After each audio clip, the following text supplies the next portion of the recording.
Hi, welcome to the Frugal Frau. I'm Sukey, your host, and today we're going to show you how we make a frame saw. And this is the very frame saw that we're going to make. But before we get started, please like, subscribe, and comment, and ask questions. We will try to get to every one of those questions that you ask. And then if you want to know where to get the blade from, we will post the link in the video description. So let's get started. I made this diagram to illustrate all the pieces and parts of a frame saw. The length of the stretcher is limited by the length of the blade. The blade we purchased was 27 inches long by 1.5 inches wide, or 686 millimeters by 38.1 millimeters. The arm length is a personal choice. In this build, we made the stretcher 22 inches and cut the blade to length. We made the arms about 16 inches long, and the clearance between the bottom of the stretcher and the top of the blade is about 5.75 inches, and the stretcher is centered on the length of each arm. The stretcher is connected to the arm with a bridal joint at each end. Please watch the bridal joint video we made if you haven't done so already for instructions on how to make this bridal joint. Because it needs to flex, the bridal joint is not glued.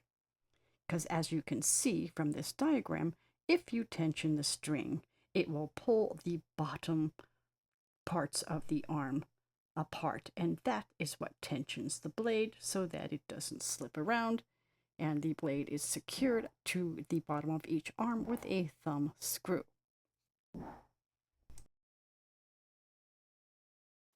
We used 2x big box store lumber of kiln dried fir for this project. That way you don't have to have any special fancy wood to do this. The arms and the stretcher must be cut and squared to the same cross-cut dimensions. In this build, this is a 1.25 inch by 1.25 inch square. Be careful to position the arms as you lay this out so that there are no knots along its length. This is not so critical for the stretcher, but we were also able to cut the stretcher without any large knots. Tom is using marking gauges to cut out the rough cuts for these pieces. I made the diagram in the lower right corner to show the optimal grain directions for each piece. For the arms, you want the grain to be generally parallel with the direction that the blade slots will be cut later on. For the stretcher, the grain should be approximately perpendicular across the length of the cutout part of the bridal joint. Once you have all of this marked and the grains aligned properly, you can cut out your pieces. Here, Tom is cutting out 2 of the arms. And of course, he is doing this with a rip saw. On this rather long cut, Tom did put a wedge at the upper end of where he started the cut so that the saw would not bind. And I think he just took it out now. And now he's going to just do the cross cut for the rough cut length.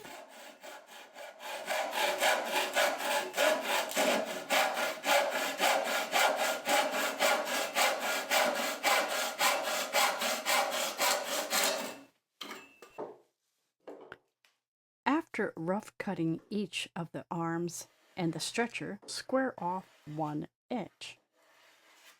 This is necessary because when you go to mark your exact dimension, you need to have at least one very square edge.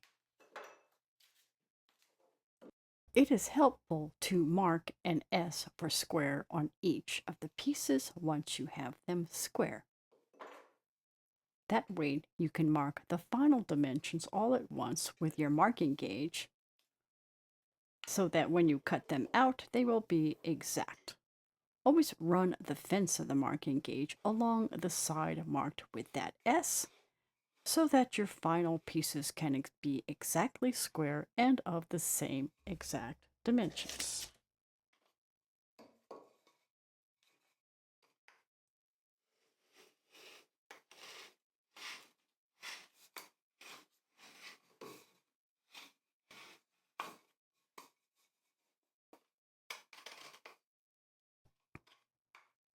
Don't forget to mark the edges of your stock.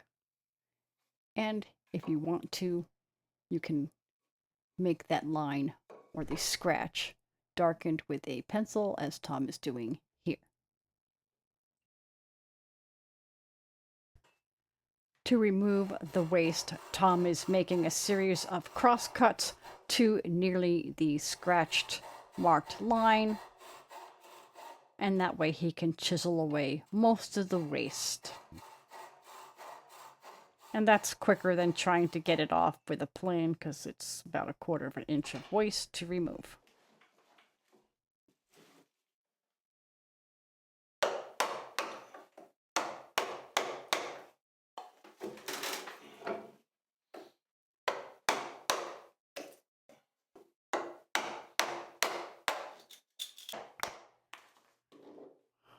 Once most of the waste has been chiseled out, Tom uses his scrub plane first to smooth out the chiseled area. And that just smooths it out very quickly.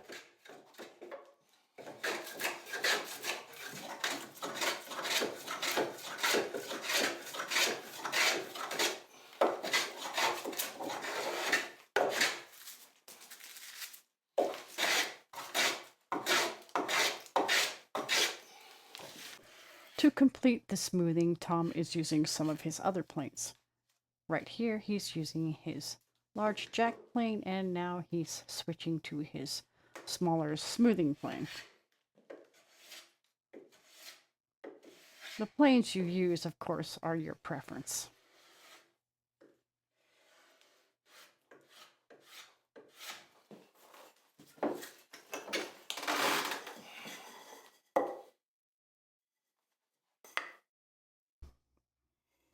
As you smooth and plane, be sure to keep checking for square until you have this perfectly square.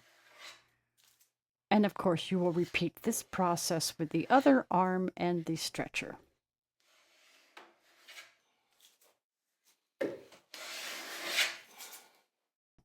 Once the stock is squared for both arms and the stretcher, then it is time to make the bridle joints. We're not going to do that in this video, but you can watch our bridle joint video, which was our previous video, and the link to that is provided here on the screen, or you can go to the Frugal Frau channel playlist and look at the basic skills playlist. It will be there. Next, mark the placement of the hand grip. This, of course, is a personal choice, and Tom is using our smaller frame saw as a pattern to make both the hand grip and the knob at the top that will hold the tensioning string in place. And he's just making some basic marks. That's a basic shape. There's nothing scientific about this. It's just really what you want. And you might want to have a smaller or larger hand grip depending on the size of your hand. So he marks one of the arms, and then he will use this to mark the other arm so that the arms match each other, because that, of course, would be very important. Except on the other arm, you will not need a hand grip, but you will need the notch for the string.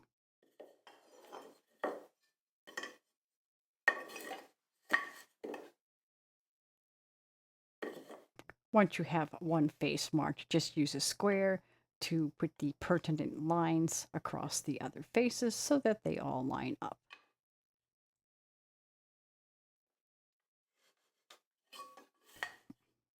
Make sure that you mark your notches at the top so that they face in a way that the string will get wrapped around the outer edge of each arm.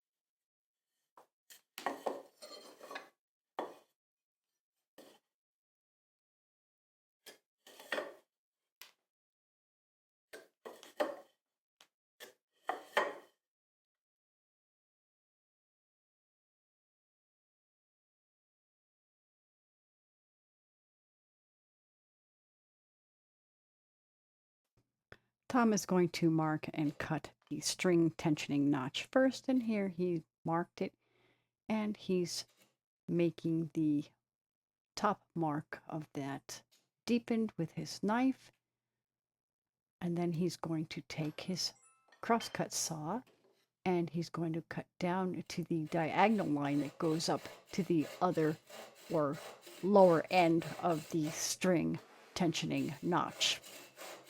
And that's just so he can quickly remove the waste with a chisel and then form it and smooth it off with a knife, or also use a rasp.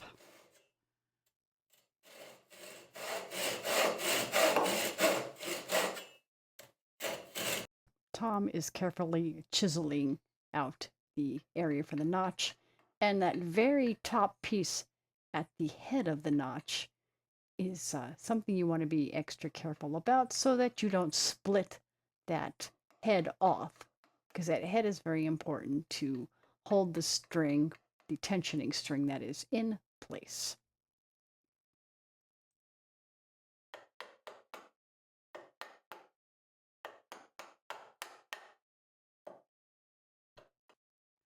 Tom is now just finishing that notch cut with mostly a chisel and a tiny little saw right here, just to get some extra waste out.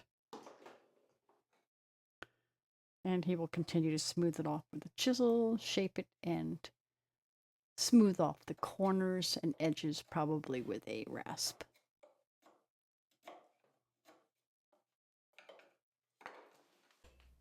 Tom also contours the front and back faces of the tensioning cord notches. Here he is contouring the back face.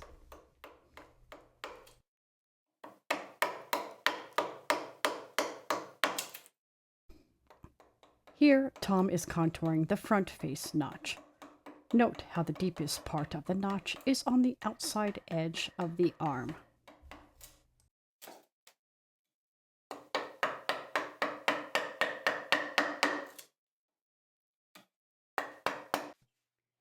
To form the hand grip, chisel down from the hand grip edges into the center line on all four faces of the arm. How deep you go for the hand grip is up to you, but you don't want to have the very center of the hand grip where it's the most narrow, too narrow.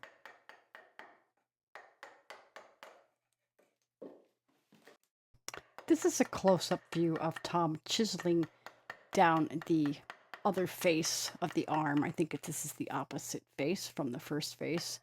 And he's chiseling into the center line. Now, he did saw down to a certain depth with his saw so that it would easily break away when you chisel it. And that's the only part of this little bit you need to saw when you're making the hand grip.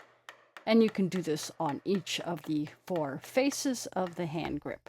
He sawed just about 1/8 inch down on each face. But like I said before, you don't want to go too deep because you need to make sure that you don't destroy the integrity of the wood strength for this little bit of push. So I think he probably went down just about 3/8 of an inch from each face. But again, that is really a personal choice. You just don't want to get too skinny in the middle so that your ultimate final diameter of that is not too thin.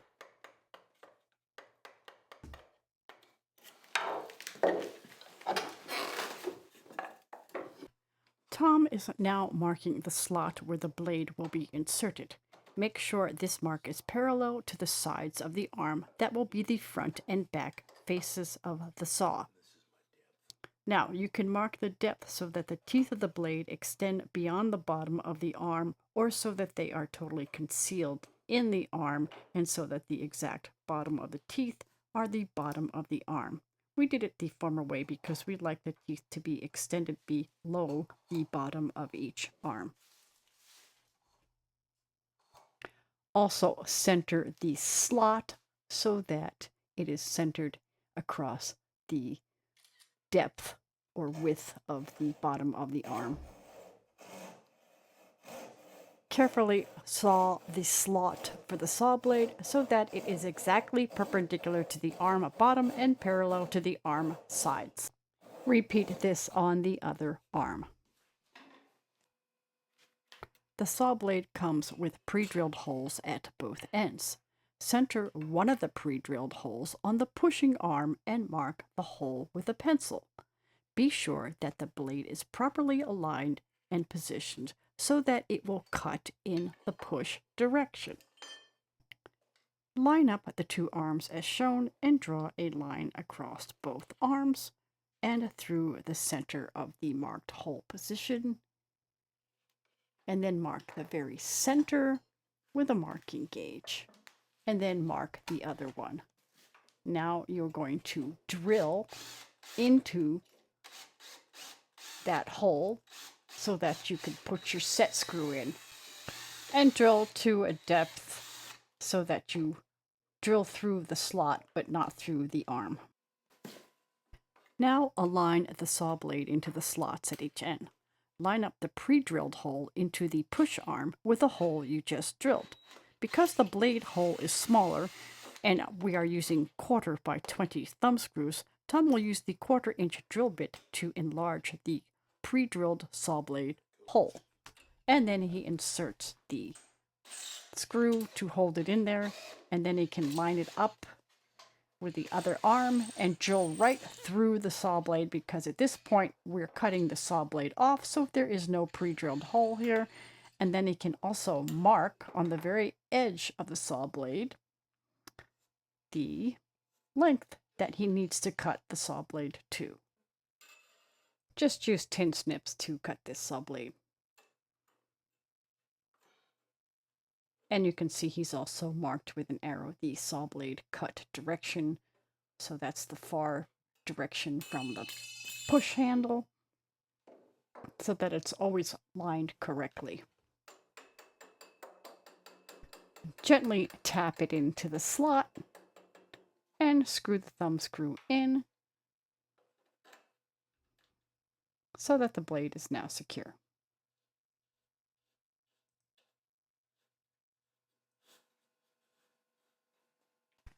Tom demonstrates the unglued bridle joint flex, which is necessary to allow the blade to be tensioned and untensioned. The tensioning string, when tightened and secured with the paddle, pulls the tops of the arm together, and this spreads the bottom of the arms, putting the blade under tension. When not in use, just untension the blade. Be sure to smooth out the tensioning string notches on each of the arms to prevent wear on the tensioning string or tensioning cord. We used paracord. Be sure to also smooth the edges on the head of the arms. The paddle should be long enough to catch on the stretcher bar when it is twisted through the tensioning cord to tension the blade before use. The shape that you cut it is up to you, but we find a tapered shape to be the easiest to use. We also taper the thickness of the paddle at the tapered end. Here we're just using one of our other paddles as a pattern.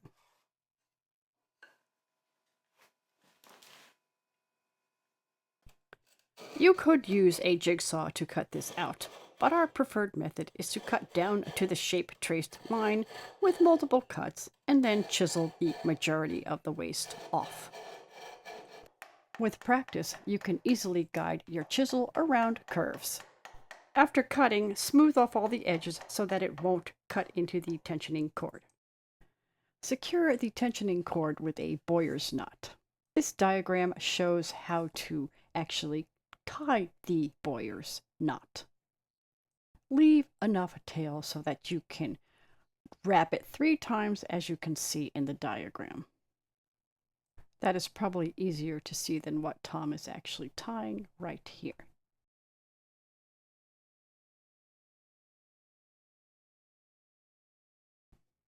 Position the knot loop so that the leading loop is on the back inside corner of the push arm head. Then pull the knot tight. Wrap it around twice between the 2 arms. Tom is just pointing out that the leading loop of the knot is positioned on the back inside corner of the push arm to keep the whole mechanism rather straight.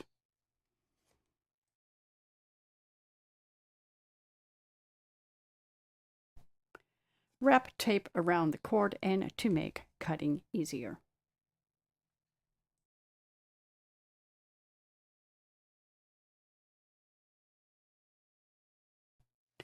Leave enough tail so you can easily tie this end to the other end. Tie it off with the first end, right over left, left over right, or what we call a square knot. Tom calls it a reef knot, but it is essentially the same knot as a square knot.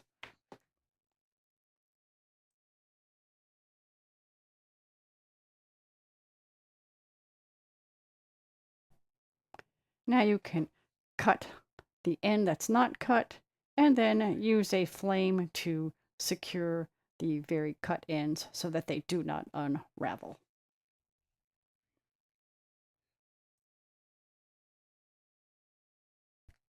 To tension up the saw, insert the paddle between the two double cords and twist. You can either twist forward or backward. It really doesn't matter. Just a matter of how you do it. And that's a basic tension. And then when you want to use it, you want to really tension it tight and let it sit overnight. And then you can untension it when not in use, but you don't need to unwind it all the way to untension it. Don't over tighten it the first time. The saw blade will have a nice ping to it when it is tensioned correctly. The saw build is now complete, and here it is being tested out for its first saw. And it works just fine. We oiled the saw with our 3-part finish, 1/3 each of linseed oil, spar varnish, and paint thinner, and let it sit overnight before testing it out on this block of wood. Saw blades typically come already set, which is the angle the teeth are offset from the blade face. Every other tooth is set opposite the plane of the blade face. Tom prefers a slightly more aggressive set, which makes the saw bite a bit more. Here he is using a small nail punch to tap every other or even tooth, using poplar underneath so that he does not tap it too aggressively. Flip the blade over and tap the odd teeth next.